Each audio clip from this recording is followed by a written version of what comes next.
Hello ചെങ്ങായിമാരെ, എന്തെല്ലാം വിശേഷം? സുഖം തന്നെ. ഇത് നേരത്തെ നീച്ചുകൊണ്ട് നല്ല പോസിറ്റീവ് എനർജി ആയിരുന്നു കേട്ടോ. ഭയങ്കര ഹാപ്പി മൂഡായിരുന്നു ഇന്ന്. അങ്ങനെ സൈക്കിൾ എടുത്തുകൊണ്ടൊന്ന് പുറത്തിറങ്ങിയിരുന്നു. നല്ല അടിപൊളി സൂര്യൻ്റെ വിഷ്വൽസൊക്കെ കിട്ടി. അപ്പോൾ തന്നെ മൈൻഡ് ഒരുപാട് റിലാക്സ് ചെയ്തു. നമ്മൾ ഈ ഒറ്റപ്പെട്ട് നിൽക്കുന്ന പ്രവാസികൾക്ക് ഇങ്ങനത്തെ ഓരോ കാഴ്ചകളൊക്കെ വളരെയധികം സന്തോഷം നൽകും. അങ്ങനെ നോക്കിയപ്പോൾ മുനിസിപ്പാലിറ്റിൻ്റെ വണ്ടി അതുവഴി പോകുന്നുണ്ടായിരുന്നു വേസ്റ്റ് കളക്ട് ചെയ്യാൻ വേണ്ടിയിട്ട്. ഇവിടെ നിന്നാണ് അവർ വേസ്റ്റ് എടുക്കൽ, നമ്മളെ കമ്പനി വേസ്റ്റുകളൊക്കെ. അങ്ങനെ വർക്കിന് പോകുന്ന ടൈം ആയപ്പോൾ നമ്മൾ സൈക്കിൾ എടുത്ത് റൂമിലേക്ക് തിരിച്ച്. ഇവിടെയാണ് വെള്ളമൊക്കെ നമ്മൾ ബക്കറ്റിലാണ് ഇപ്പോൾ വെക്കാറ്, ചൂടായതുകൊണ്ട്. അങ്ങനെ കുളിയൊക്കെ കഴിഞ്ഞു, ഡ്രസ്സൊക്കെ ചേഞ്ച് ചെയ്തു, പുറത്തിറങ്ങി. ഇനി പുറത്തിറങ്ങിയിട്ട് നമ്മൾ കുറച്ചൊന്ന് ഒരുങ്ങാനുണ്ടാവും. ചൂടൊക്കെ ആയതുകൊണ്ട് നമ്മൾ കുറച്ച് ക്രീമൊക്കെ തേച്ച് സെറ്റാക്കിയിട്ടുണ്ട്. എല്ലാവരും പുറത്തൊക്കെ വർക്ക് ചെയ്യുന്ന ആൾക്കാരാണെങ്കിൽ ശ്രദ്ധിക്കുക. ബോഡി അതേപോലെ തന്നെ നല്ല വെള്ളം കുടിക്കുക, ഹെൽത്തി ആയിരിക്കുക, വ്യായാമങ്ങളൊക്കെ ചെയ്യുക.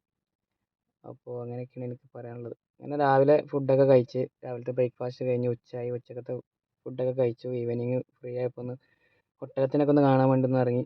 ഇവരൊക്കെ ഒന്ന് കണ്ടപ്പോൾ തന്നെ വൈബായി, മൈൻഡ് റിലാക്സ് ആയത്. അങ്ങനെ വർക്ക് കഴിഞ്ഞപ്പോൾ ഈവനിങ് ഒന്ന് പുറത്തിറങ്ങി ഒന്ന് മൈൻഡ് റിലാക്സ് ചെയ്യാൻ വേണ്ടിയിട്ട് വീണ്ടും ഒന്ന് ഇറങ്ങി. അടിപൊളി കുറച്ച് വിഷ്വൽസ്.